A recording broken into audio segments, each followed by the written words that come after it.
Welcome to Mail-A-Bunch. This is Rocky Warren, and thanks for checking us out. Mail-A-Bunch is a new bulk emailer for the average person. It has a step-by-step approach to creating a mailing so that if you use it only a few times a year, you don't really need to look for an operations manual in order to operate it. We are here to help you get the word out to friends, family, associations, etc. easily and at a very low cost. Do you have a family newsletter you send out periodically? Do you have a list of contacts for your genealogy research? Are you a Little League coach that needs to keep the team informed about practices? Microsoft's Excel spreadsheet is a fantastic way to keep track of all of your contacts. And if you include a column with email addresses in it, emailing one person, a selection of contacts, or everyone on the list becomes a very simple task. Excel is the perfect place for your information because you can include other fields to use in customizing your emails. It's very easy to maintain as addresses, emails, etc. change. You can also use the same Excel file for snail mail merge. After you've downloaded Mail-A-Bunch from the internet and installed it on your local computer, locate the Mail-A-Bunch icon and double-click. The first window that comes up is the operational window, but the first time you run the program, it is necessary to enter the settings for your email provider. The instructions on the left are intended as an abbreviated user's guide. Step 1, we're going to enter our email address, and that's the email address from your current email provider, the one that's going to appear in the From column on any email sent by you.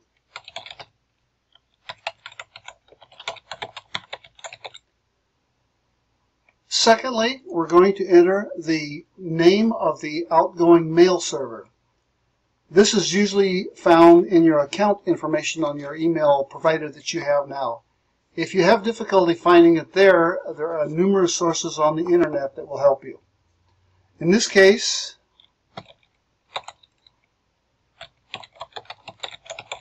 I enter the mail server address and move to step 3. This is the username, and it's the one that your current email provider expects you to use. Often this is the whole email address. And then we put in our password for the email program that we're currently using.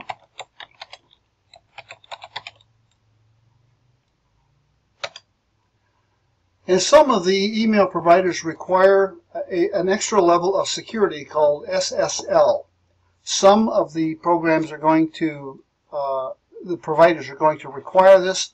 Some are going to require that you don't have it, and some it doesn't care. In our case, we can do it either way. And so we move to step 6, where we enter the outgoing mail server port number. And this defaults to 587, but there are exceptions to that rule. So you want to check again in your account information on your current email provider to get the port number. There's also a place on this website for typical email settings that might have this information as well. Once all that information is entered, just click on Test Connection. This sends an email to the address that you listed in step 1, and this little message pops up indicating that the message is sent. If there is an error in some of your entries, this will indicate what the error is and will tell you that the message was not sent. Once you get that message and you confirm that the message was actually sent to your email by checking your email, click the OK button. That will set all of these settings into memory. And now we are ready to use this program to do our bulk mailing. When you click on Choose Excel File in step 1, you're presented with a dialog box that you can choose an Excel file from any place on your computer to use with Mail-A-Bunch. In this case, I have a test file with a few email addresses all coming to me, so we can show you what it looks like on the other end. Click on that, click Open, or you can double click. The first window you're presented with is an option for you to either say that's the right file or not. In this case, it's the one that I wanted, so I can say yes. If I say no, I get to choose another file. Secondly, I have to choose which row the column headings are in. In this case, it's row 1, that's the bolded headings. And I say OK. And then the third step, a third part of step 1, is we can either choose all of the addresses there, or we can highlight various ones within there and say make selection, and the email will go only to the highlighted lines. In this case, I'm going to choose all of those.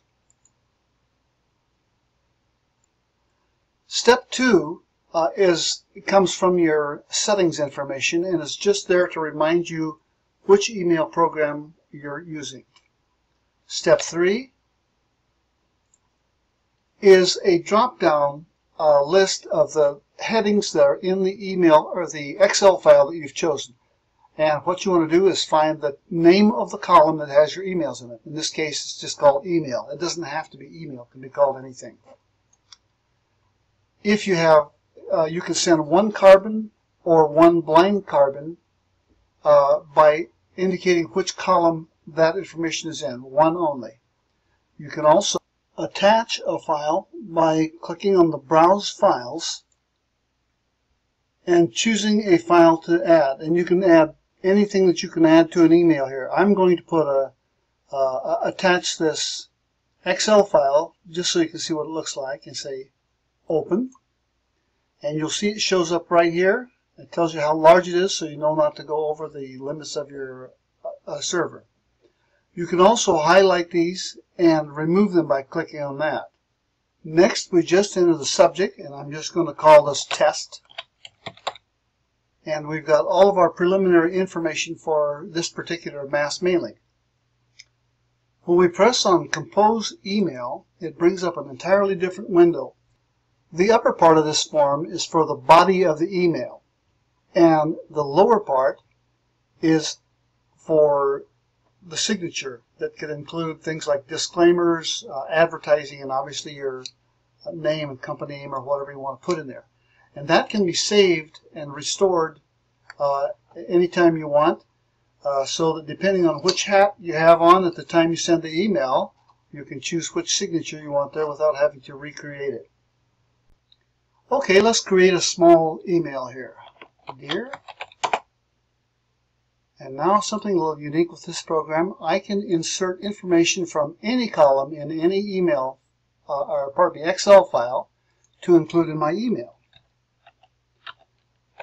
I'll say, how are things in the, and then I will change, just to show we can do this in other areas, family. I can also insert photographs, and I'll just put a little simple thing in here.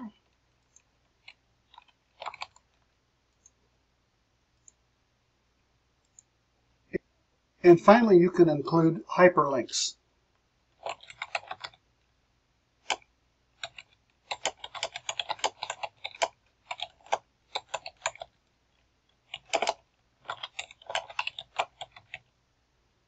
All I need to do is underline the word I want to link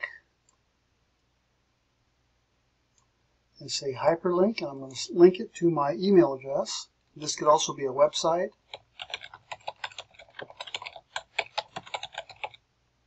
And we are now hyperlinked. Finally, I can sign my name, or I can bring up one of the saved stock signatures, but I'll just put my name here now.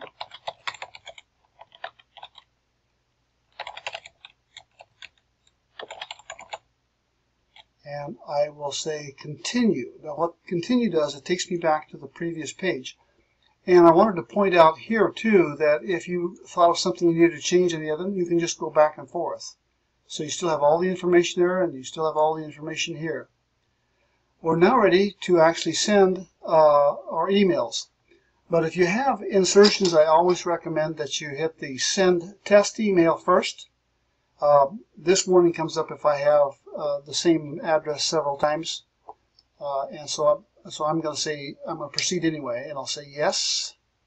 And you'll notice down at the bottom of this window, it says a sample email was sent to me. At this point, I can actually go to my email site and look for the email that just was sent. Takes a second on this computer. And there's the test that I just sent. And you can see it has all this stuff in there. Now what this does, it took information from the first row that I had in the email. You can also do a select and send, but typically what I do is I put my own name in the first row so that I can test it with my own information. Now I can go, well, now that I know that that's gone through, I can go back to the program and say send emails. Same warning. Now down below you'll see the progress bar going across, and it said it went through 6 rows, but it found an error in row 7 because there was no proper email. So you'll get a not sent log for everything that you do. If there's no errors, this will not appear. You can also, while you're sending, there's a stop button here. If it's a very long one, you realize that you need to stop this right now. You hit the stop button, it'll print one more, and it'll tell you which row that you stopped on.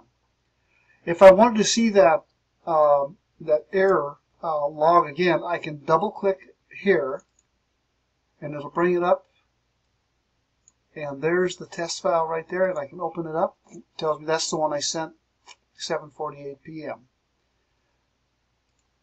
That's all there is to sending a bulk email. Now, just to show what it looks like on the other end, let's go back to the email file or email program I have. Do a send, receive.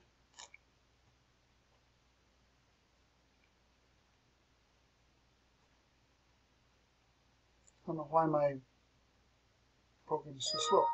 But there are the 5 that we sent. And if you look at these, you can look at this one. This one is to Fred, and you can see how are things in the Flintstone family. The next one is to Wilma Flintstone. The next one is to Barney and the Rubble family, Mickey and the Mouse family, and finally Betty and the Boop family. You can see, I can double click on this and see that that opens up. I can click on email and it'll bring up a blank email to me. So all of these things are functional on the other end. And notice in the emails that were sent, it's from Rocky Warren at Comcast to Rocky Warren. You don't see all of the other names there. So if you send this to a whole bunch of people, the people on the receiving end are not going to realize that this was a mass email. That's about everything that the program does, and it does more, but those are things you can investigate on your own, and I look forward to serving you. Thank you.